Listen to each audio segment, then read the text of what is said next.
Hello, everyone, and welcome to today's graph reading group, where we have Guan talking about his paper on learning Schrödinger bridges with a new likelihood objective. Thanks for the kind introductions. Hello, everyone. My name is Guan-Horng. I go by Guan. And right now, I'm a fourth-year machine learning PhD at Georgia Tech under the School of Aerospace Engineering. And so I work primarily on scalable computational methods for neural dynamics. So like models including a neural ODE, a neural SDE, diffusions model, and more recently, I have been working on a particular nonlinear diffusion model called Schrödinger Bridge, with the applications to like standard generative modeling, but also to other type of problems such as solving the main field game, which will be the focus of the talk today. And so, so it's my pleasure today to present some of our latest work on Schrödinger Bridge.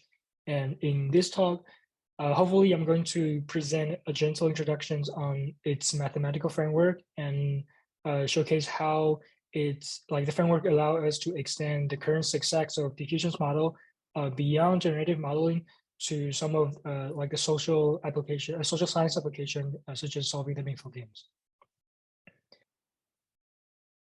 Okay, so deep generalized Schrödinger Bridge sort of like lies in between three different research areas. So first, it is a new class of diffusion model, which has, like we all know, that has become increasingly popular for their amazing performance on generative modeling, for example, text to image generations. Traditionally, Schrödinger Bridge is considered as an optimal transpose model, which also has very important computational applications, such as optimal pairing and in computer graphics. And it turned out that Schrödinger Bridge can also be generalized and related to the area of deep reinforcement learning, which again is one of the frontier of artificial intelligence, with applications to, for example, solving goals or like solving matrix multiplications. So in this talk, I'm going to present a new framework that sort of connect these three seemingly disconnected areas. And specifically, in the first part of the talk, we will focus on how connecting diffusions model to optimal transpose using path integral theory allow us to derive the log likelihood objective for a broader class of diffusions model. Then later on, we will showcase how the same framework can be generalized to deep reinforcement learning, which allow us to solve some of the seemingly unrelated problems, such as distributional constraint main field games. And throughout the talk, feel free to stop me anywhere if you have questions. All right, so let us recall briefly the formulations of diffusion model, which usually consists of two diffusion processes. In the forward diffusions, we slowly destroy the data structure towards some prior distributions. And then in the backward diffusions, we learn to reverse the process. And here, the function rho here is the marginal density of the forward diffusions at some specific time t. And the gradient of the log density is the so-called score functions. And using the score function to reverse the diffusions, it's like the well-known result from reverse SDE theory. Okay, so for both the training and sampling to be tractable, these diffusions models, these stochastic processes need to satisfy at least two things. First, the prior distribution need to be some like easy to sample density, for example, the Gaussians. Secondly, we need to be able to compute the score function analytically so that like we can regress, say, the output of some neural network, like the score network, to match those values. And both of these criteria depends on the base street f, the function small f here.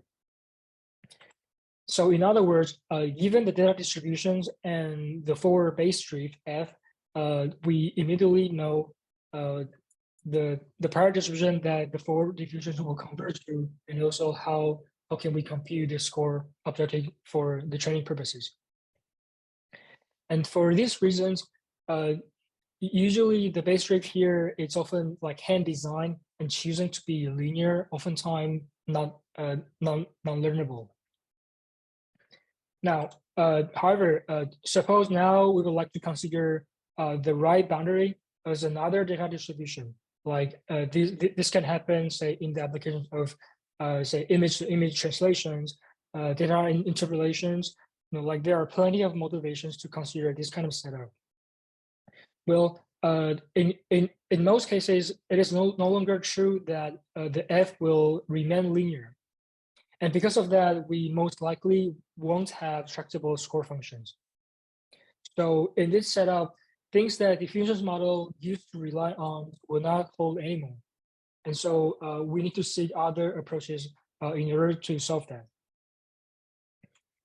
And one accommodation is perhaps to append additional nonlinear forward drift to both the forward process and the reverse process, such that it can achieve our requirement. So more precisely, we want to find a nonlinear forward drift to drive the process to the desired boundary distribution. So for the forward diffusion starting from the left boundary row A, we want to find some nonlinear forward drift such that those sample will end up arriving at our desired right boundary row B. And because there are many choices of nonlinear forward drift that will satisfy our requirements, we need a way to pick one of them. So in other words, we need a way to determine or optimize these unknown nonlinear drift.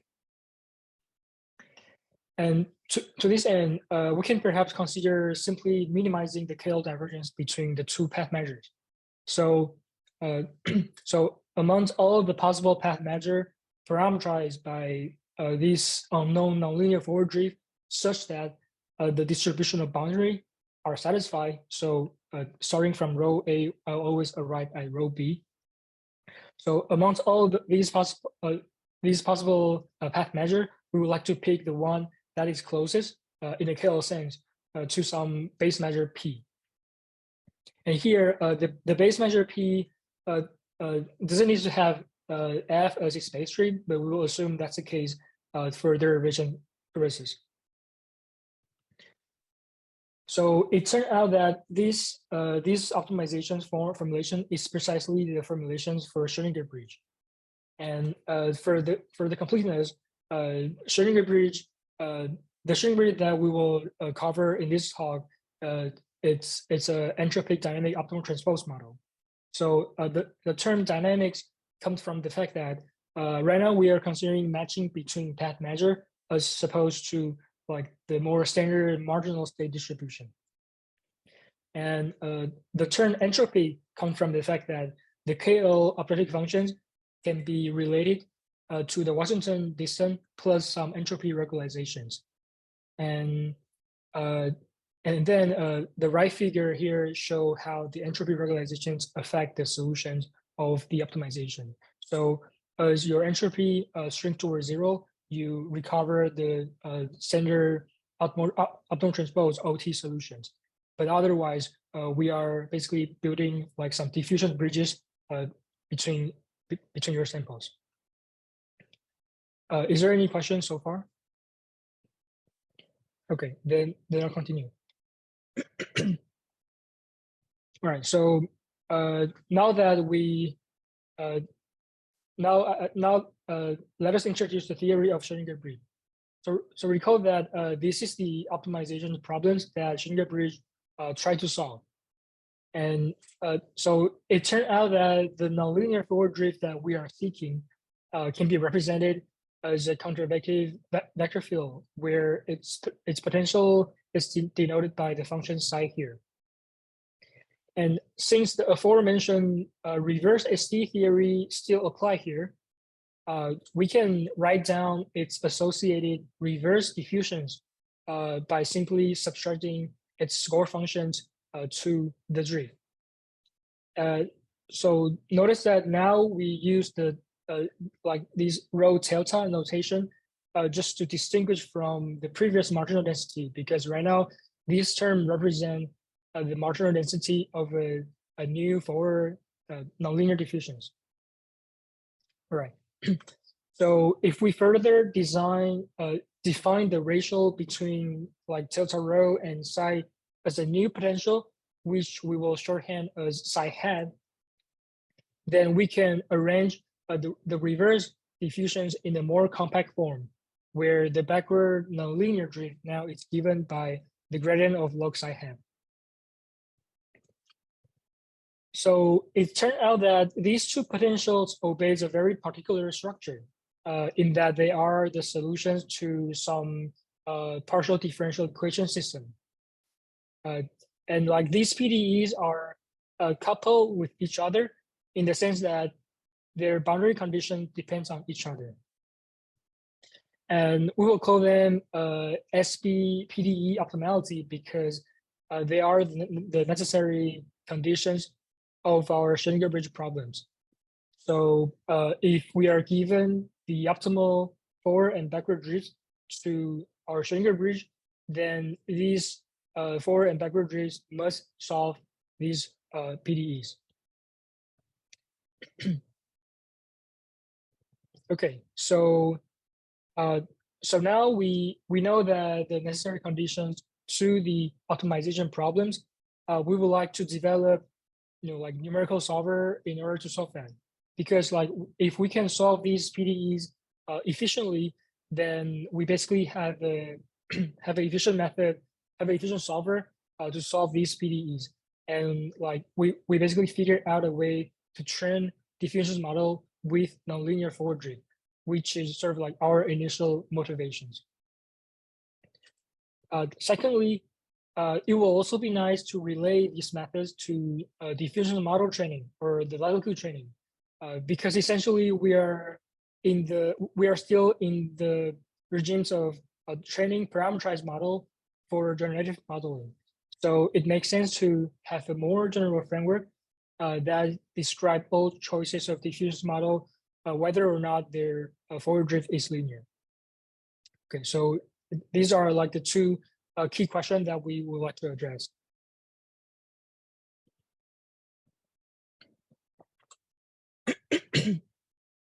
And here we advocate that the answer to both of these questions lies in a mathematical tool called forward-backward SDE theory.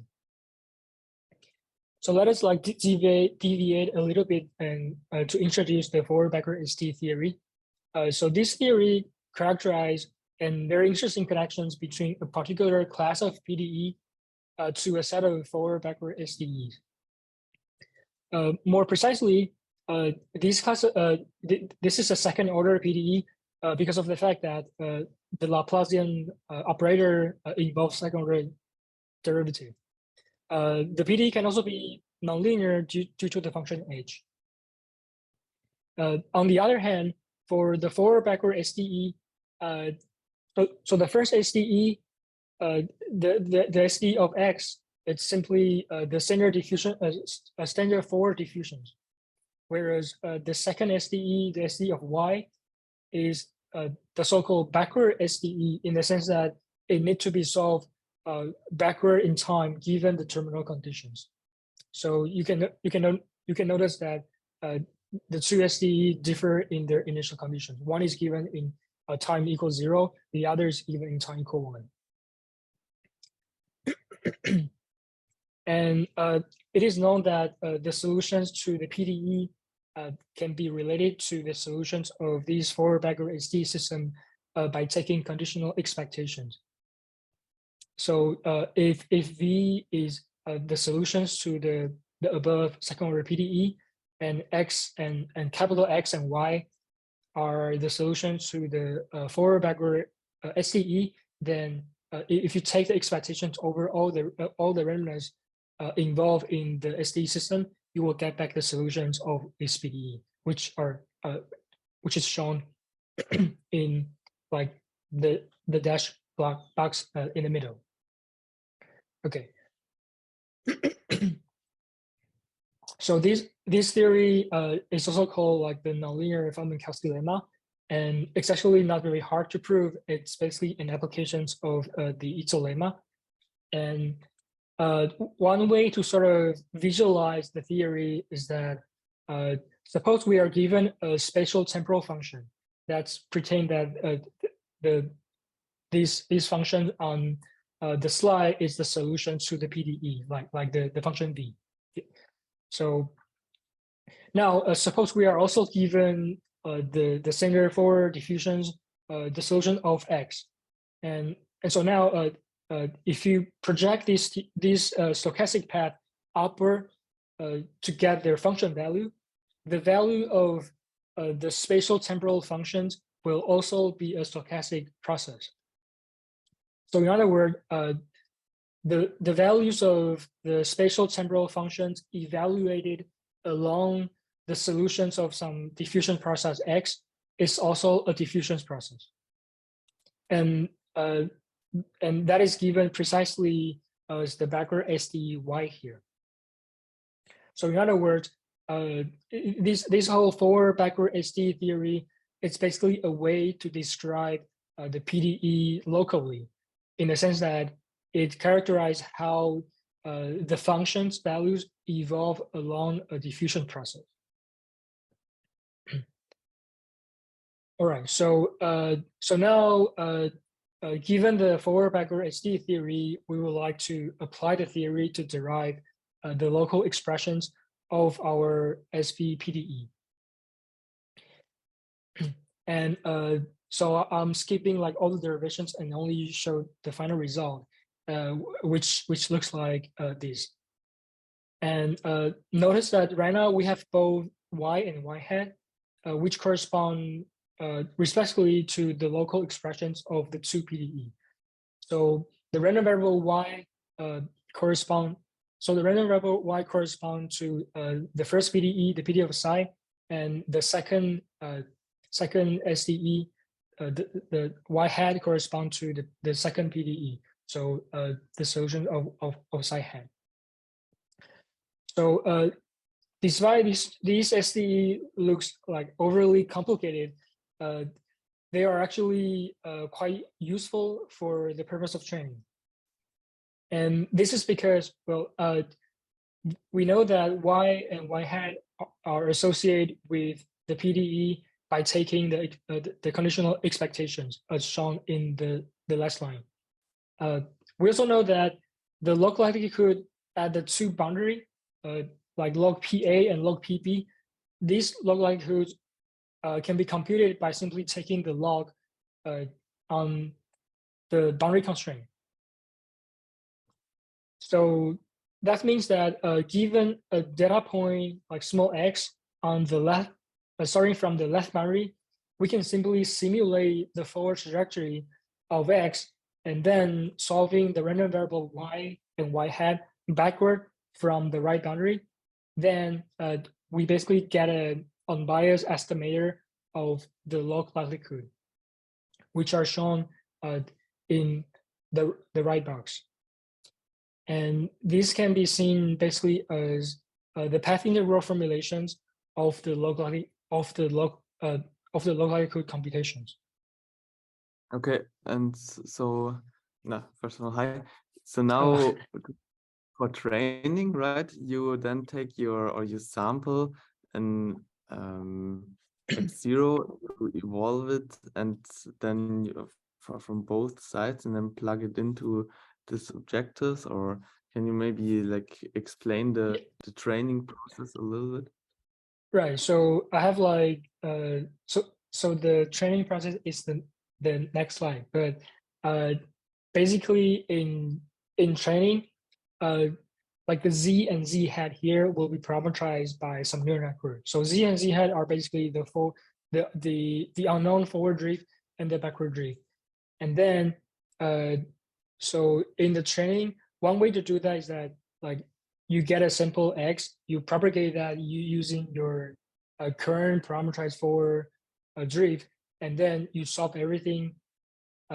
You compute the log likelihood by using the computations in the right box, which will also be some parameterized, like kind of like an elbow, and then you can use that to train both your forward drift and your backward drift. And yeah, let me maybe go to the next slide because I think it's more clear. Okay, so maybe first have the question from Dom, or yeah, very quick question. So basically, the goal is that at any given point, like after noising or denoising, you want to evaluate like you want to give a score about like how far it is from the ground truth, and you use this Schrödinger bridge to do it with the path integral. Is that did I understand correctly? What's the idea here?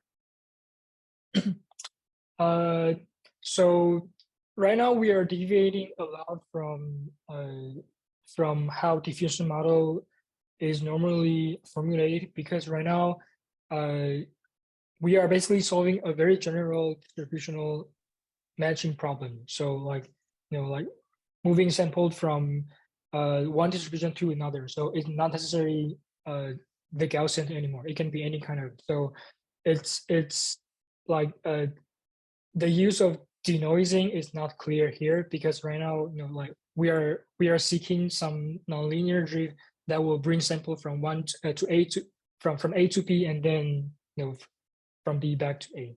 But yeah, like the idea of Schrödinger bridge is that we would like to find we would like to bridge the diffusion bridges between two distributions, and these diffusion bridges has to satisfy some specific optimality, which is given in the KL, which is given as a KL optimization problems.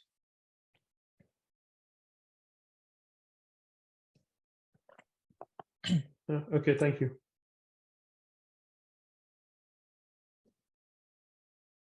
Yeah, I saw another question. Thank you for the work. Very interesting. I have a question. So maybe it's a bit. So you will give some information later. So you say that is about optimal transport. Is the trajectory of the optimal transport the same as the diffusion?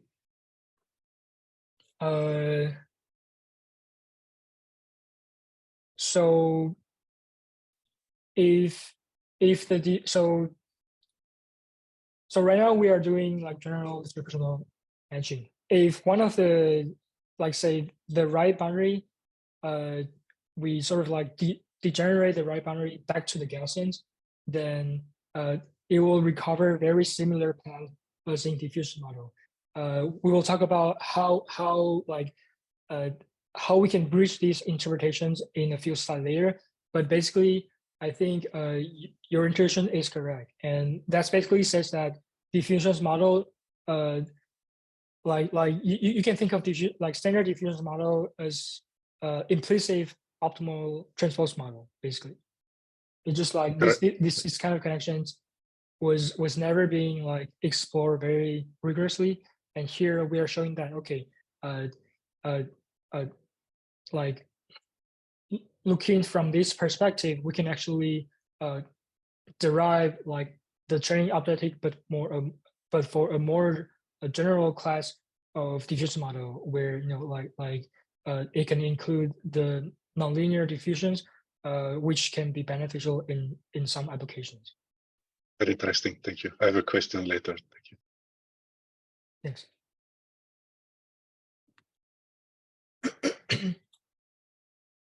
All right. So so the final training result looked like this. So essentially, we start from the Schrödinger bridge, which try to solve and like boundary constraint KL optimizations. We use Schrödinger bridge theory to like get the necessary PDE conditions, which is shown in the first block here, and then because like PDEs are these PDEs are coupled, so they are generally like hard to solve. We utilize the Feuerbach SDE theory to transform these like intractable coupled PDE into a set of forward backward SDE that presumably is easier to solve.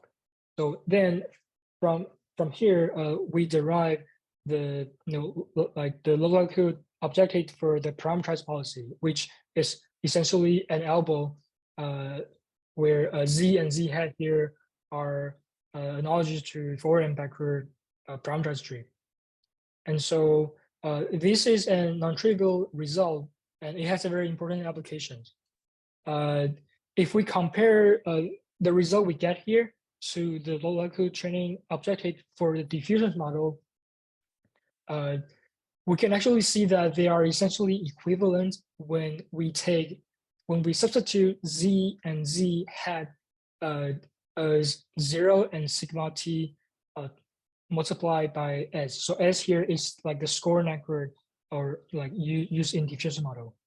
So this basically so these connections assert our derivation so far, because it basically suggests that Schrödinger Bridge is a generalization of the standard diffusion model when the nonlinear drift become non-trivial. So in other words, when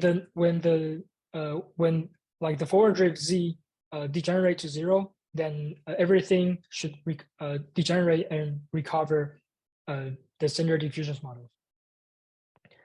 And also, like, because of that, it also implies that diffusion model may be thought of as an implicit optimal controls model. So that sort of answered the questions earlier. All right, so now here are the result of like using this kind of, yeah, sorry. Before we go to results, now how does this concretely look like when you train, right? You have one sample now from one of your sites, and then what do you do to calculate this log likelihood training objective down below?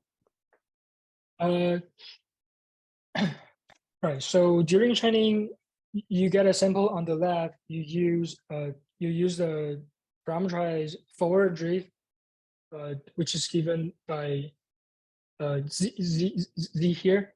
So you use the parameterized forward drift to simulate the trajectory, and then you compute this elbow. So which involves some integrations of both your forward drift and your backward drift, and then so you take the learning. I don't only need to simulate forward, right? Right. So this is something that is different from diffusion model, because for diffusion model, because the forward process is linear, we don't have to propagate anything. Like, we can directly sample from the marginal distributions of like the forward process at any given time t. However, if you move to the regimes of Schrödinger Bridge or like general nonlinear forward diffusions, then like you no longer get the marginal distribution. So because of that, for general nonlinear drift, we do need to simulate the trajectory. So that's like the complexity that we have to pay in order to have like a more general framework.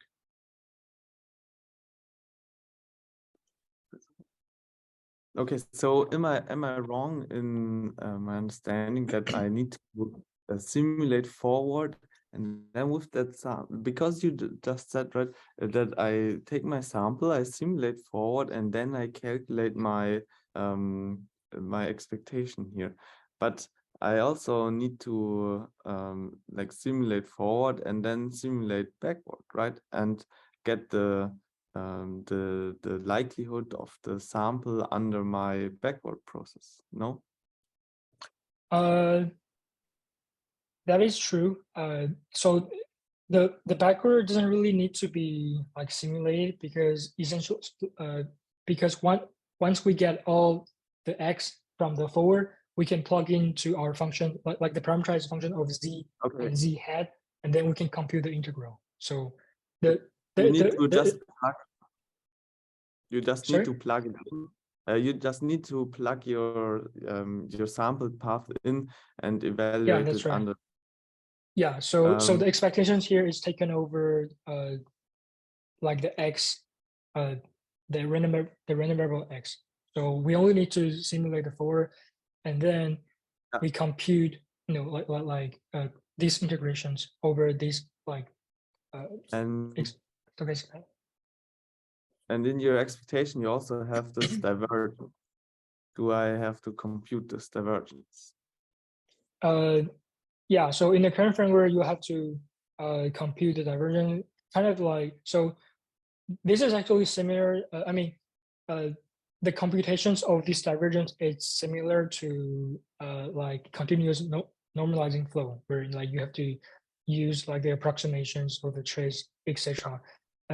So there are like essentially, I would say there are two main sources of complexity. One is the fact that we need to do we need to simulate the trajectory in order to get the sample. Like there's no analytic solutions anymore. That is the first one. The second one is that there is a divergence involved when you compute the elbow, which can be costly. However, there are other variants of Schrödinger Bridge that sort of like avoid computing these divergence, but using some other approximation.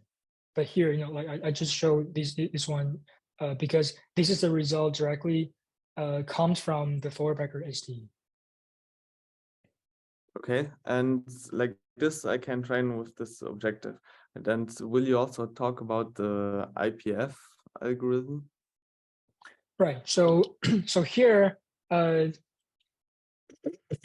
you can imagine, I can rewrite everything again, but from a different time coordinate, right? So right now I have a log likelihood training objective for the left boundary, like the PA.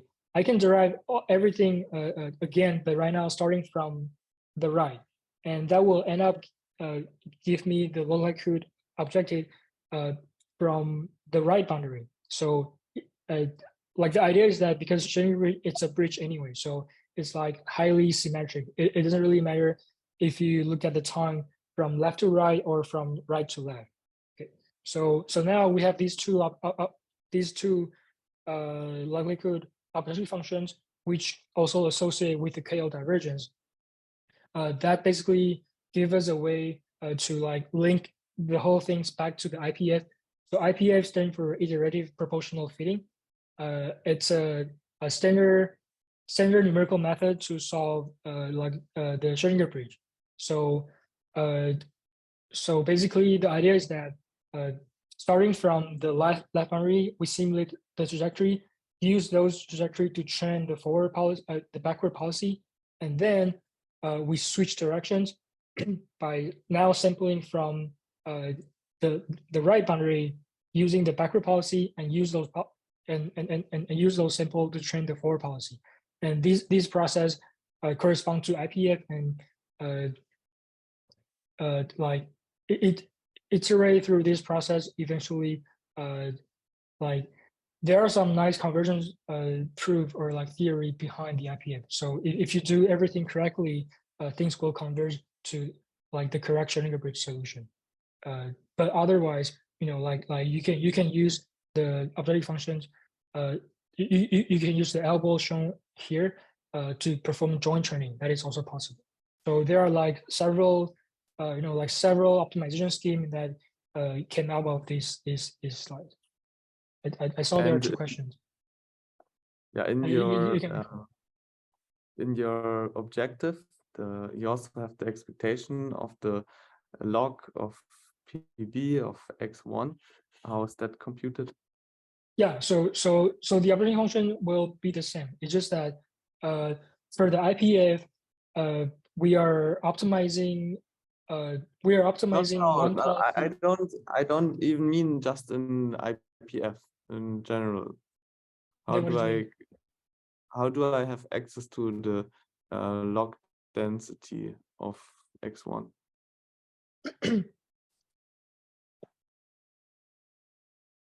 You mean like the row B here? Yeah. So, okay, so if we are in the regimes of generative modeling, then I mean, rho b will be a Gaussian, so we know the density. So in practice, like for more more general distributions where we don't know this term, we can simply just drop the term. So if we don't have access to density, you know, we will drop that. The integration part will still provide like good information and gradient in order for things to converge. And it's just a lower bound on the log likelihood. Yeah, it's an elbow eventually. Okay, then Francesco. Yes, thank you. Very interesting. A question, probably you answered already. This IPF, so you cannot just do Euler integration. No? It's a more advanced method. So it's, I mean, it's a SDE. So in theory, you should do the Ito integral, no, on this process. So my question is, yes, how does it look like, the integration step? I think that is correct. So you have to do the like you have to do everything in the single Ito integrations. So but like so the idea of IPF is that eventually you are alternative minimizing between two KL divergence, right? So where like at each iteration you're flipping, you know, like the reference and the target inside the KL, and that corresponds to, you know, like simulating the forward trajectory, using that to optimize the backward drift and vice versa. So and then these KL computations, you know, like we have two diffusion process, we can involve standard, like say the sum theorem and use that to compute the KL. So essentially, you know, the integrations will become like the difference of the drift and then accumulated, integrated over time. Just a last question about the time step of the diffusion between the two distribution. Is it like hyperparameter? Is it critical parameter?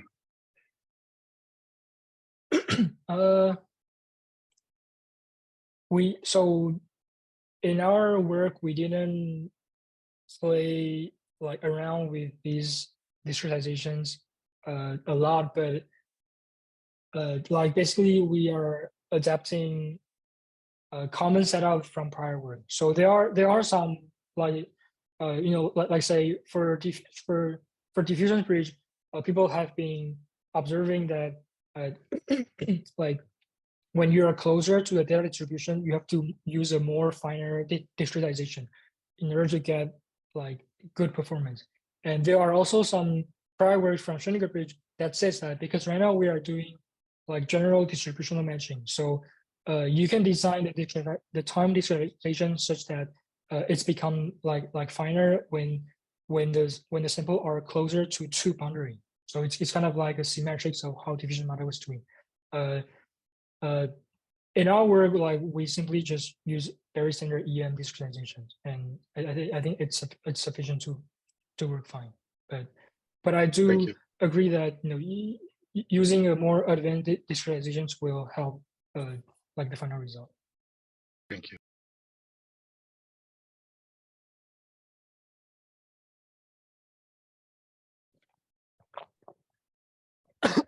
So hi, is it right if I ask my question now? Yeah, sure. Okay, so on this slide in particular, you know, I'm looking at the difference between diffusion models, the sort of log likelihood for diffusion models, and then the log likelihood for the Schrödinger bridge. And it's kind of irresistible to draw parallels between the difference between what we're seeing here on these two equations and the difference between VAEs and WAEs, right? Variational autoencoders and Wasserstein autoencoders. It's kind of irresistible for me to see the parallel there. But when I'm looking at the maths here, it looks like there's actually some significant differences And I was just wondering, is it possible for you to explain, how the difference between the loss function, the training objective between diffusion and Schrödinger bridge in the context of VAEs and WAEs, and sort of like, and explain if there's key differences, or if there's actually a very, very, analogous difference between VAE, WAE, and then the diffusion and Schrödinger bridge here with the objective function? Yeah, so I think that's a very good observation. So I personally is not that familiar with like WAE. So I'm probably like not qualified to answer the question, but I definitely feel like this connection to be very interesting. There are some interpretations. Specifically, what I'm looking at are the reconstruction loss and then the KL divergence. Those are the two terms in the elbow, and it looks like the reconstruction loss is pretty much the same. But then what really changes is the KL divergence term. In the KL divergence term in the Schrödinger bridge is significantly different. That's sort of like also the difference between VAEs and WAEs is it's that KL divergence term. And so it's like, I guess it would just help me understand if there's like a similarity or a clear difference between the two loss functions here with respect to that term on the right, the KL divergence term. I see. So I guess for Schrödinger bridge, you should always think of Schrödinger bridge as a more generalized diffusion model, right? And diffusion model is only like a subcase of Schrödinger bridge where one like the term z here becomes 0. So if there is a similar like generalizations between VAE and WVAE, then I think your analogies may be applicable here. Otherwise, yeah. So I'll probably have to go through the actual formulations of WVAE in order to answer that. But I do want to mention one thing. There are some prior work that try to interpret the diffusion model from the VAE standpoint. So like you can think of things like you can think of diffusion model as an infinite dimensional VAE, where the infinite dimensional come from the fact that right now the whole process become like a SDE. So it's linked to it's being linked to infinite dimensional path space. So right, it's just you reference Wasserstein in your paper too, the Wasserstein proximal algorithms for Schrödinger bridge problem, right? So it's almost like you're sort of suggesting that there's, at the same time that there's a relationship between VAEs and diffusion models, there's potentially also here a relationship between Wasserstein autoencoders and stochastic bridge, where because Wasserstein and also stochastic bridge are both dealing with the optimal transport problem, right? Where they're not assuming they're not assuming a distribution, they are finding out what it is and using that, whatever you find as the appropriate distribution, using that, right? Yeah, I think that's right. That's a very good point, I think. Okay, cool. That makes this a lot more sense, because I guess I just have more of a less of a diffusion model background and more of like a VAE background. So that's super cool that there's actually these parallels, like this, trajectory of going from like, okay, let's keep it easy and simple and just like assume a multivariate Gaussian, and then finding, oh, actually that's like probably not appropriate. Let's find out what is appropriate and just use that. And then when you do that, you seem to get better results, right? Right. Okay, cool. Thanks. Thank you.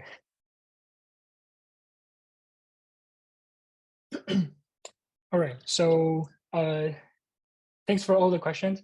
Right. So maybe let us continue. So this will be the last slide of the first part, where I just want to showcase the result of the FVSE on like image data set on CFARC10, also on like more toy example, but like it can be applied to general distributional matchings where the boundary is not necessarily a Gaussian anymore. So like so we don't have access to the density, but like the training, the IPF or the joint training will still work out. Okay, so that's conclude the first part of the talk, where we derive a very concrete connections between diffusion model and optimal transpose using the forward backward SDE theory. And for the second part of the talk, I will we'll discuss the connections to deep reinforcement learning and showcase how the same framework can be generalized to solving the mean field game, which is an equally important scientific problem in the domain of social science. All right, so what is mean field game? So mean field game study, broadly speaking, study a collective behavior of individual agents interacting and evolving with a large population. So this kind of setup is crucial for studying many social behavior problems, like for example, population modeling or opinion dynamics. And essentially, there are two dynamic concepts in the problem formulations. One is how the agents should interact with the populations, and the other is how the collective of the agents evolve through time. And mathematically, the interactions dynamics can be well characterized by the so-called Hamilton-Jacobi-Bellman equation, or HAB equation. So this is a PDE that characterizes how the time evolutions of the value function. So value function basically summarize the optimality of like the policy behavior. It's a very similar term that will appear in reinforcement learning. Right? So all the terms appear on the right hand side of the the HAB like already appear in the Schrödinger Bridge and diffusion model, where the small f here is again the base sheaf, and the sigma here is the diffusion coefficients that sort of like quantify the stochasticity in the system. There's, however, a new term here which we denote by the capital F here. So this new function capital F is the so-called mean field interactions, which quantify how individual agents prefer to interact with the populations. So you can imagine, like, say you are in a very crowded conference hall, and then you want to like go out and grab a coffee. You would like to avoid crowded regions so that you reach your destinations sooner. So in a way, there's a penalty on you staying closer to the crowded population, or like the higher density, and vice versa. So this kind of preference, it's quantified in this capital F function here. All right, so the second dynamics appear in the formulations is how the agents evolve as a populations. And that is simply the focal plane equation. So the focal plane PDE is again a PDE that characterized by the diffusions and the drift, and it's quantify how the marginal density evolve through times. We're now we're going to treat rho as a population density. All right, so putting everything together, mathematically, the evolutions of the collective behavior, the collective agent as population density can be characterized by the focal plane PDE. On the other hand, the way how individual agents interact with the populations is given by the HAB PDE. And the function capital F here is the mean field interactions. And to make the setup even more general, here we consider a particular class of mean field games where we have a distributional boundary constraint. So in addition to these two PDE, we also add a constraint where like the population density are given at time 0 and time 1. And this is motivated by the fact that in many social science problems, population distributions are first measured across different snapshots, and then we wish to find some policy that best describe like some interacting model while respecting the measurement constraint. So it turned out that if we take the two aforementioned couple PDE and then apply a particular change of variable, like called Hopf transform, we will end up getting back the same PDE, the same SV PDE, except right now we have two additional terms, which are highlighted in the blue box. So in other words, in order to solve this particular class of constraint min-field game, all we need is like two additional terms related to the min-field interaction appear in like each PDEs. Right. So this system is usually called a generalized Schrödinger bridge in the Schrödinger bridge literature, and when the capital F degenerate to 0, like everything's reduced to the original Schrödinger bridge problems. So now you can imagine that we can go through the exact same derivations as we did for the first part of the talk, where we can apply like right now we have again two couple PDE.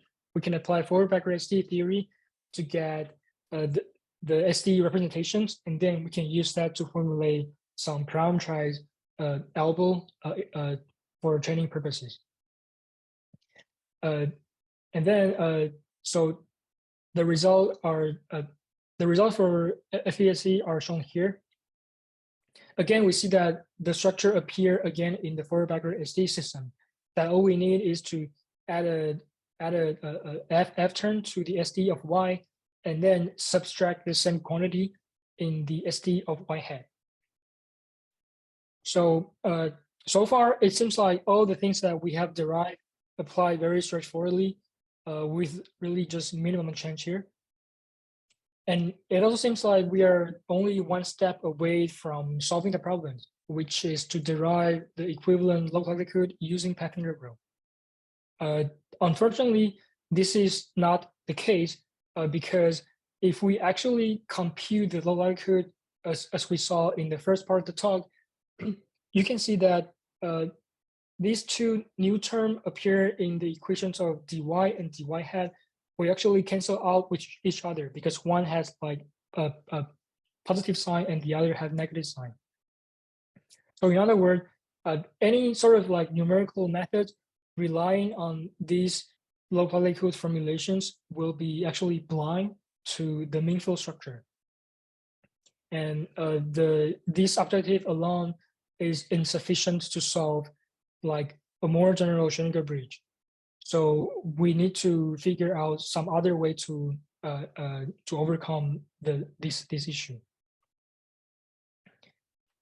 And that brings us to like the reinforcement learning and like some connection to the Bellman principle.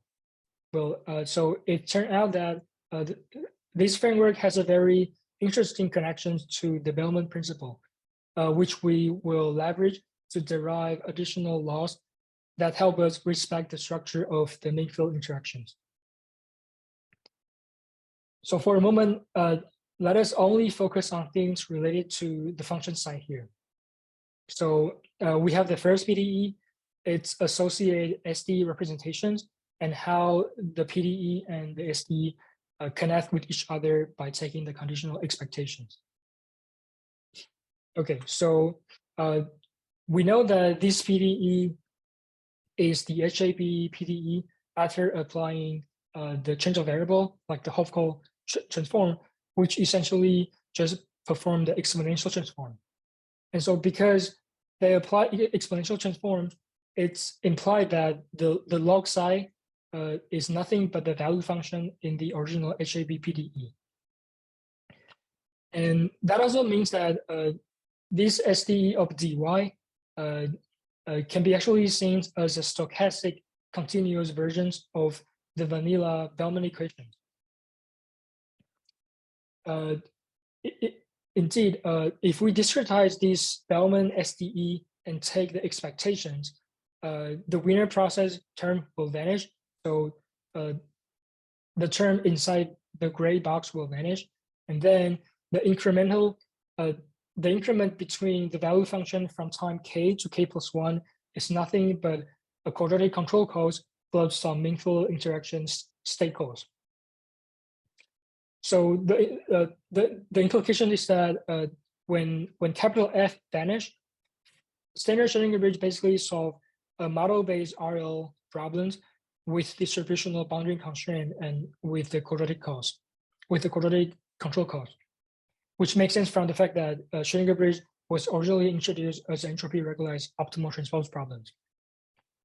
And like the generalized Schrödinger Bridge is basically an extension of such by incorporating, like a non-trivial state cost or the mean-field interaction cost.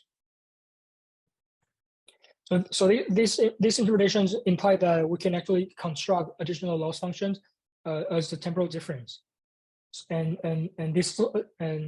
which will help the training to respect the mean-field interactions. And this also means that we can adopt a very flexible, we can adopt the flexibility from the reinforcement learning framework, because right now F here can be treated just like a standard like state code or the reward function, and because of that, it doesn't have to be differentiable. So right, so just to sum up everything we have here, for generalized FB SDE, the low latitude objective alone is not sufficient to solve the problems, and you can impose additional temporal difference error, a temporal different objective in order to provide additional guidance to enforce the training to respect the mean-field structure. And in fact, so in our paper, we actually proved that the combined laws between the low latitude and the TD error provide necessary and sufficient conditions to this generalized Schrödinger Bridge system. So if the parameterized policy minimize both laws, they are the solutions of the generalized Schrödinger Bridge and vice versa. All right, so here is the result of like the deep generalized Schrödinger Bridge. In the first part, we show that like how the method can be used to solve population navigations main field games, where we would like to find the forward and backward policy that govern the populations between two distributional constraints, which are given by like the Gaussians or the mixture of Gaussians. And the gray area here denote like the obstacle that the populations try to avoid. And the contour here are time varying potential that were used to construct the policy. So basically either the function psi in the forward policy or the psi hat for the backward policy. And we also enforce common mean-field interaction costs, such as the conjunction cost or the entropy cost. And it is perhaps like clear in the figures here, where the top two rows showcase how the populations is encouraged to spread out once the mean-field interactions is enabled. And these figures also suggest that our method better respect the mean-field interaction structure and the hyperparameter, such as like the stochasticity of the dynamics. Neither of them is true in the prior methods. So finally, we also applied the method to solve the opinion depolarizations mean-field game, where without any control being injective, the opinion distributions will drive apart from each other and form like two extreme groups, which means like it leads to polarizations. And these polarizations become like obvious from the right bottom histograms, which counts the directional similarity of the distribution. So as you can see, like as the opinion evolve, the histogram will be separated apart into two like extreme portions, which lead to polarizations. And then here on the right-hand side, we show the result after applying our like parameterized policy, where now you can see that the opinion distribution becomes more neutral in that, like we mitigate the polarized tendency in both the opinion distributions and the directional similarity histogram. So the method can be applied to meaningful gains of the dimensions up to 1,000, which is like 1 order of magnitude higher than the highest dimensions reported in the prior works. Right, so that sort of conclude the talk today. I just want to give some summary. So, generalized Schrödinger Bridge lies at the intersections between diffusion model, entropy, optimal transpose, and deep reinforcement learning. And these three seemingly disconnected areas are actually closely related to each other from the length of forward backward SD theory, which essentially provide a variational framework between PDE conditions and the forward backward SD dynamics. And so in terms of applications, we show that the framework provide a unified framework for computing the log likelihood of a diffusion model of a more general class using pattern neural.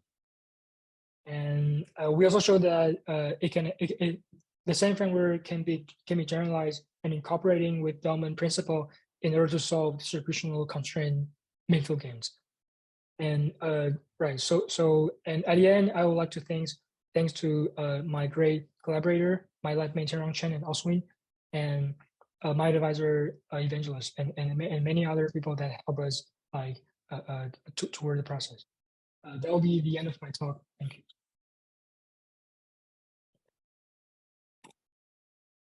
Okay, great. Thank you very much. And we're seeing a lot of applause in the chat. Also, applause for me. Thanks for the nice presentation and for sticking through our questions and making such a, well, I think fair to say, rather complicated topic as transparent as possible, I would say.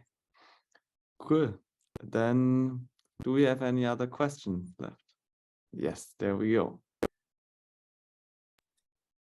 Yes, I try to limit. I have one about application. So this mean field game, you talk about population. Do you have in mind another type of application? Is the first question. And the second one is with this intuition of the bridges, Schrödinger bridge is the optimal path between these two distributions. Do you think there could be so a different type of training? Maybe it's already what you described, but yeah. Thank you. So I didn't hear very clearly about your first question. Is that about like, is there other applications in addition to the meaningful game? Is that correct? No. Well, that could be another question, but in the mean field game, so you mentioned the application is on population interacting with each other, and but do you have other application in this context? I see. Yeah. So like, it seems like cellular evolution. I don't know. Do you have other? Yeah. So that's exactly what I'm going to say.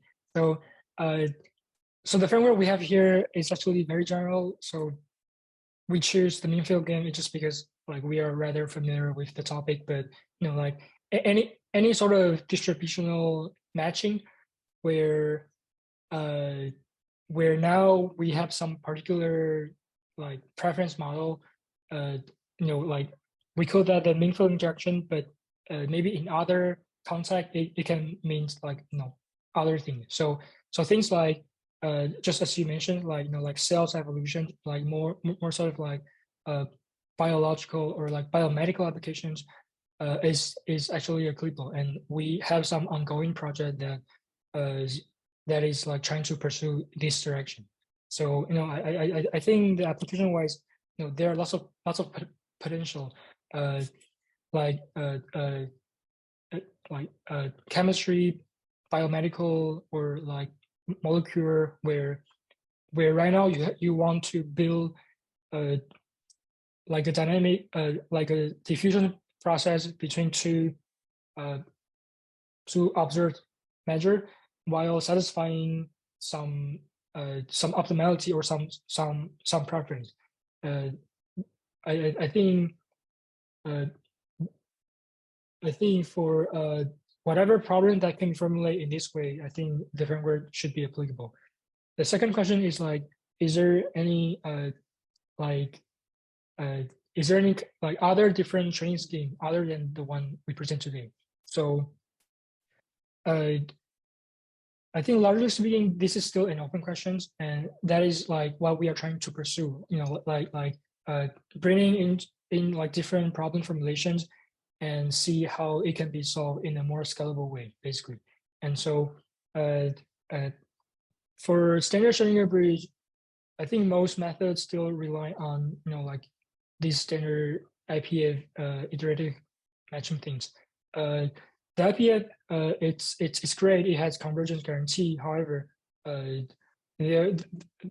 are some scalability issue when you actually try to scale that to very high dimensional. Say if you want to use that for like image applications, you know. So there is definitely like and then like one. So here we present one possibility, which, you know, like when we have a more general structure in the system, you can use the temporal difference learning to construct additional laws. It'll be interesting to see if we can leverage some other informations appear in the system in order to derive like a more tractable objective function. Say, you know, like one of the disadvantages of like general IPF is that we need to simulate the force trajectory in order to train the backward, and vice versa. So like this is clearly not very scalable when you move to like image application. So is there any kind of information that can be leveraged from the problems from the application, such that, you know, we can evaluate, we can remove some of the complexity? Will be a very interesting thing. And we do have a few ongoing projects on this effort, but I think this is still largely an open question. Yeah. Thank you. Great. Okay, so I definitely refreshed my memory on Schrödinger bridges here a lot, and I hope you learned as much as I did. And yeah, if you want to join future reading group sessions yourself, all the information is in the description, and feel free to join us next week. Well, every week. See you.